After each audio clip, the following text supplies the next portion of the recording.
paludisme, tension, diabète, tuberculose, ki mu dal sonal la lool ñëwal fii ñu fajal la ko. Le centre de santé Anen Mbaye d'Erneville de la commune de Ouakam est sponsorisé par Christina Médical, Prodige Pharma, Rainbow Tech System et la commune de Ouakam. Wergu yaram mu amee solo ci doomi aadama. Anen Mbaye disponible 24 heures sur 24. kon d'Erneville de doy na ñoo. tey ñu ngi fi nga xam ne mooy école élémentaire El Hadj Omar Foutiyou Tall ñu gën ko xamee ci ex école Castor Enseignant bi nekk ci commune bu Ouakam. tey nag ñu ñëw ci benn cérémonie levée des couleurs waaye ba tey mën nañ ko tuddee retour aux valeurs mu nekk cérémonie nag boo xam ne ki ko présidé mooy monsieur le maire de la commune de Ouakam di monsieur Samba Bathily Diallo. éducation ak santé bokk ci les compétences transférées ba tax na tey monsieur le maire de la commune de Ouakam ñëw def li nga xam ne mooy remise des cartes de prise en charge médicale bi maanaam mën nañu wax ne bépp élève bu nekk ci élémentaire ci commune bu Ouakam day faju gratuitement.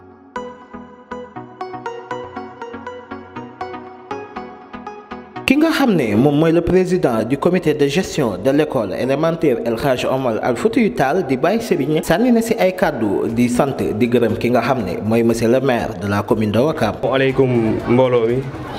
monsieur le maire, chers invités, chers enseignants, chers parents d'élèves, honorables invités ñu ngi lay nuyu ñëpp di rafetlu aussi seen teewaay di leen masawu ci suba teel bi leen xaw a yëkkati nii. donc di rafetlu bu baax aussi bés bi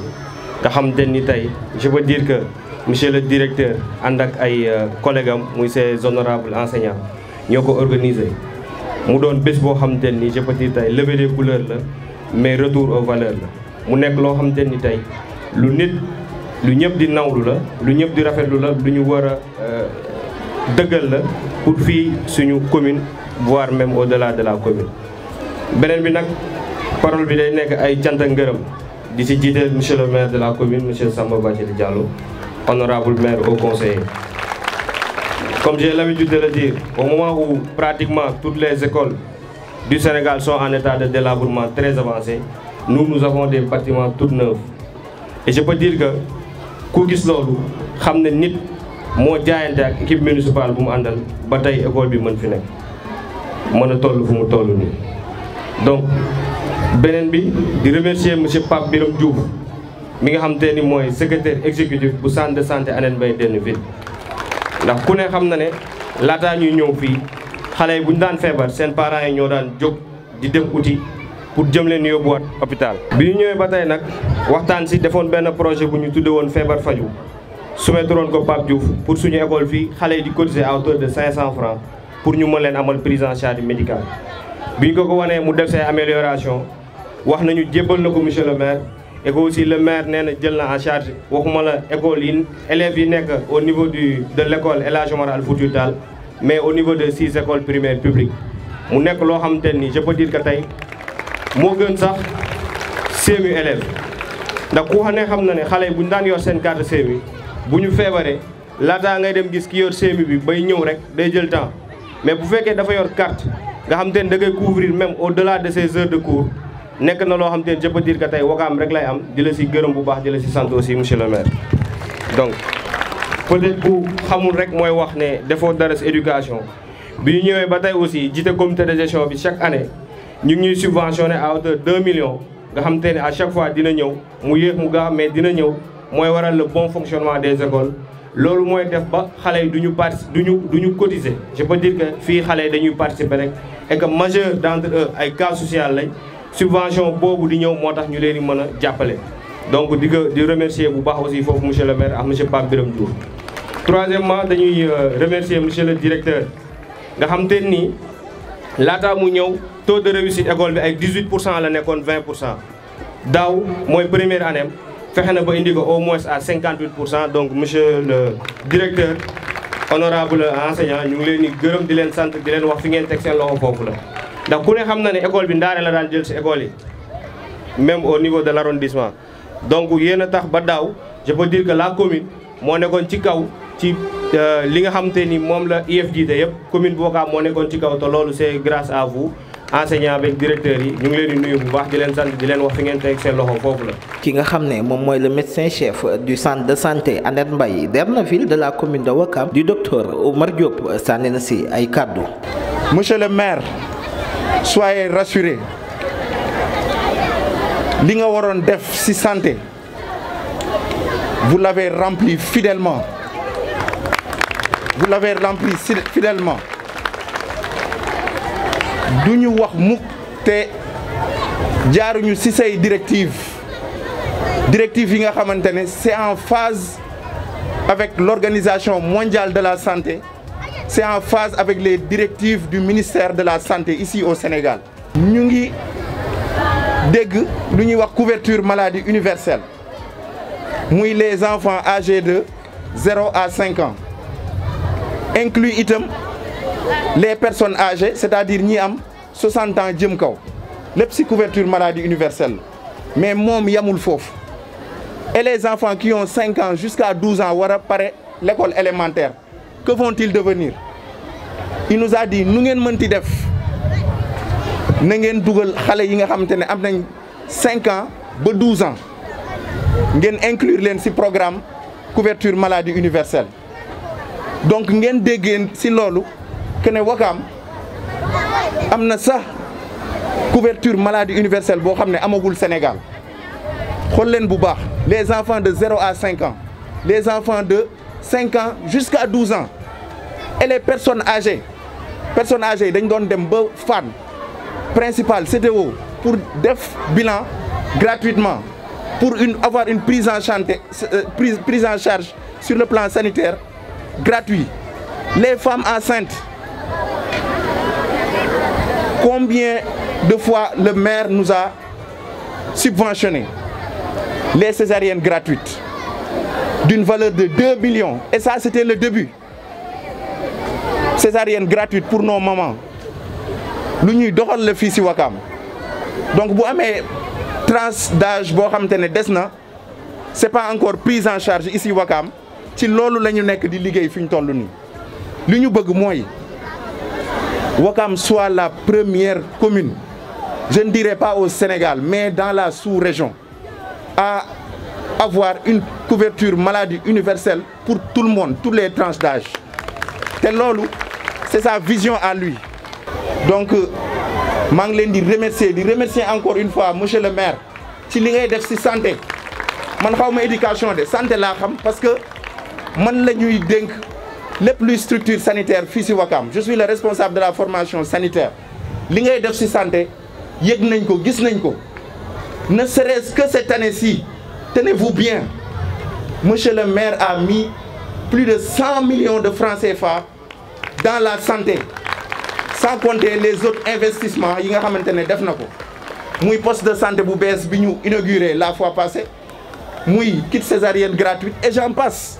Ñëwuma pour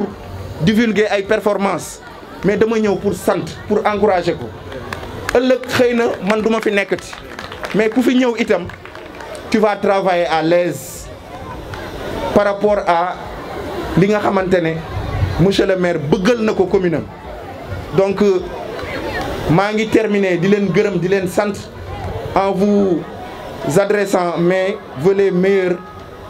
pour l'année 2022. Merci beaucoup. ki nga xam ne mooy monsieur le maire de la commune de Ouakam di monsieur Samba Bathily Diallo sànni na ci ay kàddu waaye di joxe ay encouragement wam ci ñi nga xam ne ñooy personnel bi yore école élémentaire bi di El Hadji Omar Al Foutiyou Tall. damay sant di gërëm directeur bi di ko nuyu président comité de gestion bi ñaari président wala secrétaire général yu centre de santé yi ak docteur bi parents d'élèves yi enseignants yi ak élèves yi tey moom dañu am mbégte ñëw présider li nga xam ne mooy levée des couleurs yi te mu bokk ci programme bu ñu wax retour aux valeurs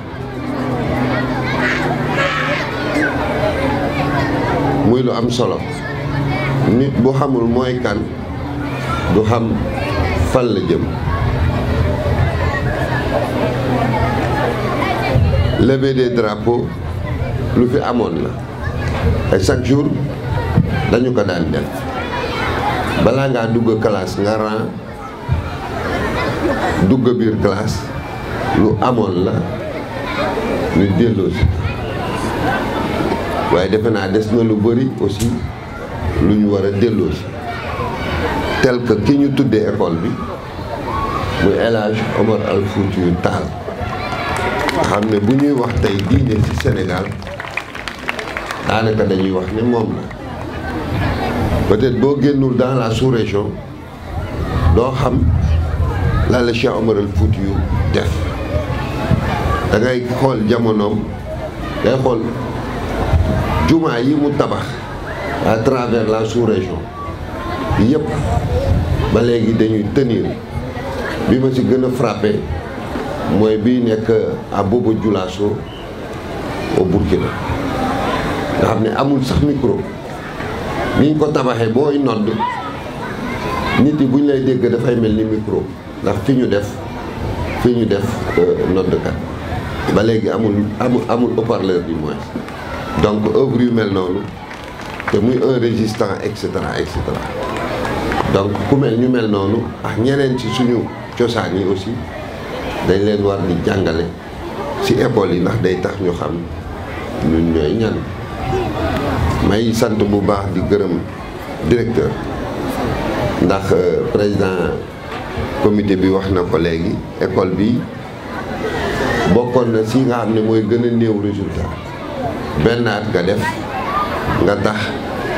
bu ñu jëlee résultat école Ouakam yi ñun ñu mën a jiitu benn si zone Almadies bi nga jëlee que de 12 à 18% yóbbu ko à plus de 50%. donc loolu ku ko magnifié wul dafay fekk ne dese nga doon nit tuuti ñu ngi lay sant ñu ngi lay gërëm bu doon nañuy décorer tey à travers ces résultats yi yow yax sa enseignants yi ñu jël lañ war a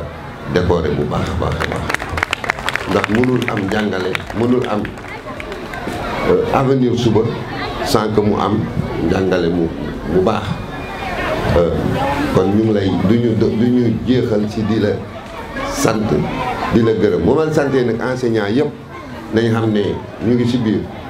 may sant di gërëm le président du comité de gestion et l'ensemble de son équipe parce que su amoon tiraillement du am résultat su amul woon ambition xëy na carte yi ñu joxe tey duñ ko joxe c'est un homme bu am une certaine vision xam naa ko bu baax waaw góor la bëgg te ku bëgg waaw góor toujours il faut nga def lu ñu la waxee waaw góor kon bàyyi Serigne ñu ngi lay wax waaw góor yow yàq sa équipe bi yëpp tey nag école bi ngeen am ci école de référence la à travers vos résultats mais à travers aussi les salles de classe wax nga ko sànq def nañ fi ay salles de classe rénové nañ fii def nañu appartement pour le gardien et cetera mais doyul seen ambition fii mu toll ñun suñu def foofu lay toll seen ambition directeur fii mu toll foofu la suñu def di toll pour atum budget bii di ñëw danañ fexe ba école yi wala école bi au moins mu am table banc yu mat sëkk loolu moom mooy beneen challenge bi réparer table banc yi ñu mën a réparer mais leneen li mooy ñu fexe ba ñaari élèves benn table banc loolu aussi beneen challenge la carte yi ñuy pare joxe nag kii wax na ko léegi dañuy jàppale programme boo mën a dugal élève bi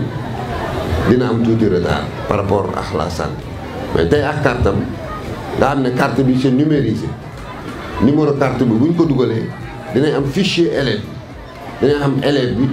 bi ñu ko defalee analyse am ba pare gis ngeen xam nañu groupe sanguin bi déjà kon élève bi bu demee ci hôpital bu mu mun a dem ak carte bi am na avantage bi ñu fa nekk di ko defaraat ay test pour génne ban groupe sanguin la bokk mais ci au-delà am na yeneen information yoo xam ne mu ngi ci fichier bi mooy numéro boobu ñu la boo ñëwee rek bu ñu ko dugalee dafay génne dossier médicalu xale bi dañuy xam bu ubbee dossier médical bi rek xale bi ndax dafa diabétique dina xam caractéristique yi nga xam ne yëpp moo nekk ci xale bi bu amee feebar bu amul feebar te loolu xam nga ku ne loolu hôpital yëpp dañ ko waroon am ndax daf ñuy gagné loolu du temps xale bi tey même buy dem feneen bu ñëwee mun nañ ko jox son dossier médical mu ànd ak dossier médical buy dem ci beneen hôpital pour que ñooñu aussi bu ñëwee dañuy am ay information kon dañu am gain si temps Wakam nag defe naa bii mooy deuxième établissement bu ko am à part école 6 y a l'école El Hadj Omar Foutiyou Tall mais dañ école yëpp ñoo koy am donc muy tranche d'âge boo xam ne fii si Wakam de 0 ba 12 ans au moins dañu am une prise en charge sanitaire waxuma nag ñi nga xamante ne ñoom la état jël mais ñu ngi réfléchir pour xool diggante au moins 12 ba 18 à 20 ans ces jeunes là aussi nan lañ leen di defalee une prise en charge médicale pour que la santé comme ni nga ko waxee dafa war a doon quelque chose de gratuit et accessible à tout le monde loolu ñu ngi ciy réfléchir bu baax ñu wax rek ñuy fonk carte yi denc carte yi bu baax ndax nag boo réeralee aussi sa carte boo demee bëgg ñu faj la duñ la mën a faj ndax déjà tu as perdu le numéro bi nga xamante ne mooy sa numéro ID mooy numéro de référence yi loolu may ñaan directeurs yi au-delà de carte yi ñu koy bàyyi à élèves yi mais yéen au moins ngeen jël numéro référentiel boobu pour chaque élève pour en cas de perte bu ñu ko waree mën a defalaat kii maa ngi xaw a gudd maa ngi baaluwaat ak ñëpp di gërëm ñëpp di leen sant di la remercier waat bu baax monsieur le directeur oustaz ak surtout le président du comité de gestion jërë ngeen jëf. bi ñu eggee ci cappaandaw boobu la cérémonie école bi def nañ geste bu rafet décoré ki nga xam ne mooy monsieur le maire de la commune de Ouakam waaye tamit décoré le médecin chef du centre de santé Hann Mbaye Derneville di docteur Oumar Diop waaye tamit yenn ci seen personnel. waaw xam nga tey cérémonie bi ñu ngi ko tuddee retour à nos valeurs mooy dellu ci suñu xam nga nu ñu ko ci olof xaw ma cosaan xaw ma ci suñu manin ñu profité ci di joxe waale carte yi carte de santé pour l'ensemble des élèves de l'école El Hadj Omar Foutiyou te mu war a doon tamit joxe bu ñu koy jox ci élèves yi Wakam yëpp pour seen prise en charge wax naa ko sànq dina tax xale bu feebar mën a faju mais li ci am gën a am solo mooy gaawaay bi ndax élèves yëpp defal nañ leen seen analyse yi xam nañ élève bu nekk yow yaay kan ci biir carte bi am na numéro ID boo xam ne day tax boo demee ci hôpital bi rek dinañ am sa information yëpp boo diabétique boo amee lii lël te ci carte bi groupe sanguin ba mu ngi ci ak yeneen ak yeneen ak yeneen li ci am solo mooy suñu élèves yëpp la ñu jël en charge médicalement. waaw mais première phase bi il faut que ñu def ko ba pare xam nga dañ ko testé école 6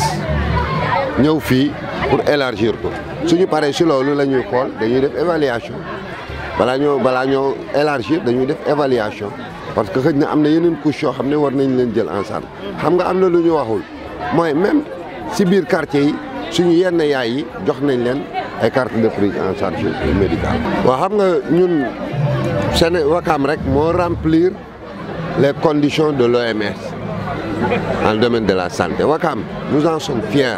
nit nag li ko jigee du ko xam tey boo feebaree mën nga bañ a génn Wakam feebar boo xam ne ñun mënuñu ko traité bariwul de fii ci Wakam naa dañ wax 25 000 30 000 à 25 000 habitants pour une structure de santé ñun dépassé nañ loolu y a autant de structures de santé à Wakam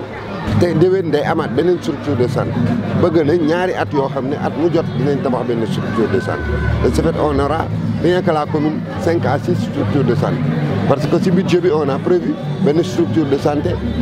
cité urbanisme mu jëlaale mamel yooyu yëpp ci at bi stoppa dañuy defaat beneen structure de santé au niveau de Sacré-Cœur 3 donc loolu suñ ko amee quadriller nañ toute la zone dañuy nekk à 15 000 habitants pour une structure de santé mooy yàlla na yàlla musal ñu ci mbas mi aar ñu ba mbas mi dellu ba dootul sonnalati kenn ñaan yàlla aussi yàlla defal ñëpp wér ndax bu wér amee xëy na nit yi duñ dem sax ci hôpital yi ñaan at bii di ñëw daal mu dàq fuuf atu ren bi ndax du doon at boo xamante ne danañ mbas mi dinañu gàllankoor jërëjëf. paludisme, tension, diabète, tuberculose ki mu dal sonal la lool ñëwul fii ñu fajal la ko. Le centre de santé Anen Mbaye d'Erneville de la commune de Ouakam est sponsorisé par Christina Médical, Prodige Pharma, Rainbow Tech System et la commune de Ouakam. weer gu yaram mu amee solo ci doomi aadama. Anen Mbaye disponible 24 heures sur 24. kon d'Erneville de doy na ñoo.